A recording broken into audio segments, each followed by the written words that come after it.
మన జీవితంలో గణేశ స్వామిని ఆటంకాలను తొలగించేవారిగా, కళలకు శాస్త్రాలకు అధిపతిగా, బుద్ధికి జ్ఞానానికి ఆరాధ్యునిగా భావించి పూజలు చేస్తుంటారు. మానవ జీవితంలో మొదటి మెట్టు అయిన విద్య ప్రారంభ సమయంలో చేసే అక్షరాభ్యాసంలో కూడా గణపతిని పూజిస్తాము.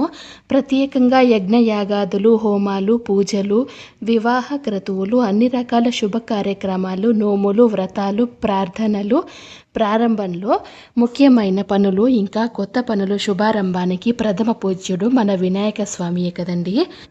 వినాయక స్వామిని పూజిస్తే మనకు విజయం, శ్రేయస్సు మరియు కష్టాల నుంచి విముక్తి లభించడమే కాకుండా మనకు రక్షణగా ఉంటారని పెద్దలు నమ్ముతారు. వినాయక స్వామికి ఏమి ఇష్టమో మనం ఇప్పుడు తెలుసుకుందాం. ఆయనకు ఇష్టమైన నైవేద్యం మోదకాలు, ఇష్టమైన రంగు ఎరుపు రంగు, ఇంకా ప్రయత్నం లేకుండానే మొలిచే గరికలు స్వామివారికి బహుప్రీతి. ఇష్టమైన తిథి చవితి తిథి, మంగళ శుక్రవారాలు ఇష్టమైన రోజులు. వినాయకుడు ముఖ్యంగా పిల్లల దేవుడు.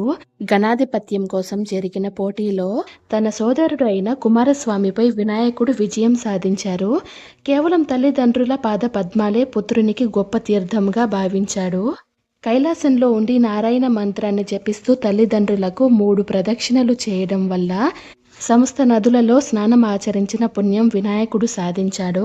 అందుకే అన్ని గణాలకు అధిపతి అయ్యాడు.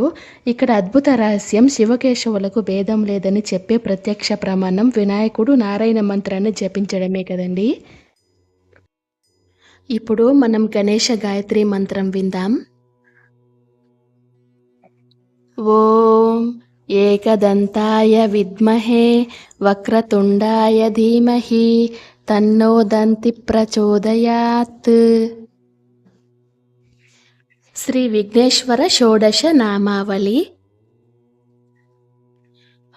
ఓం సుముఖాయ నమః, ఓం ఏకదంతాయ నమః, ఓం కపిలాయ నమః, ఓం గజకర్ణకాయ నమః, ఓం లంబోదరాయ నమః, ఓం వికటాయ నమః, ఓం విఘ్నరాజాయ నమః, ఓం గణాధిపాయ నమః, ఓం ధూమ్రకేతవే నమః, ఓం గణాధ్యక్షాయ నమః, ఓం ఫాలచంద్రాయ నమః, ఓం గజాననాయ నమః, ఓం వక్రతుండాయ నమః, ఓం శూర్పకర్ణాయ నమః, ఓం హేరంబాయ నమః, ఓం స్కందపూర్వజాయ నమః.